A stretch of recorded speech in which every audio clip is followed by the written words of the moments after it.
So for the last few weeks, things around here have been crazy, dealing with the aftermath of Hurricane Irma. Now that things are starting to normalize and people are starting to get power and internet back again, I'm here to tell you some bad news.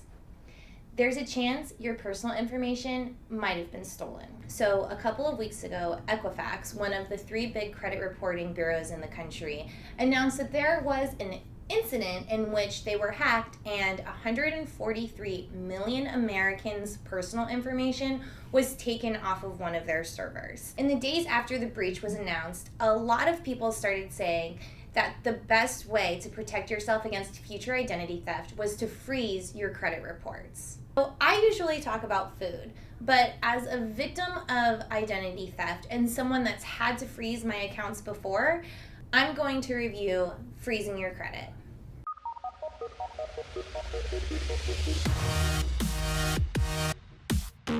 The Iceman cometh! Freezing things may seem fun if you're a 1990s Batman villain, but freezing your credit, not so much. Basically, freezing your credit makes it impossible for anyone, including yourself, to open a line of credit or get a loan using your personal information. In order to freeze your credit, you have to individually call each of the 3 credit reporting bureaus: TransUnion, Equifax, and Experian. Here's how those calls went.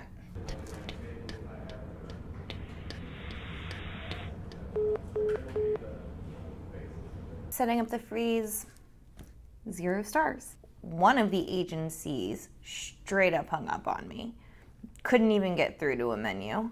If you're looking to open any sort of line of credit, whether it's a new credit card, a new car, or a loan to help take care of home repairs for Irma, freezing your credit is super inconvenient. Everyone, including yourself, loses access to your credit reports. After freezing your credit reports, there's an option to unfreeze. Once you unfreeze, then everything will go back to normal, and creditors and yourself will be able to access your credit reports. But in the time that your credit is frozen, your credit reports are inaccessible to creditors. So convenience, 0 stars. When it comes to freezing your credit in Florida, there's actually a price associated with this method of identity theft protection. For each credit reporting bureau that you freeze, you have to pay $10. The 3 bureaus is $30.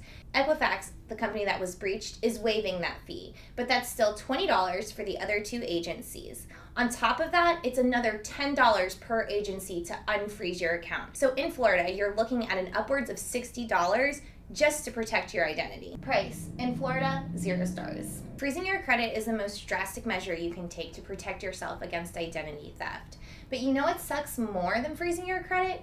Having your identity stolen. While this entire process may be a huge hassle, it's going to be even more of a hassle to do after your identity is stolen. I can't really tell you what the best option to protect yourself against identity theft is, but I can tell you that it's really important, and this is just one of the ways.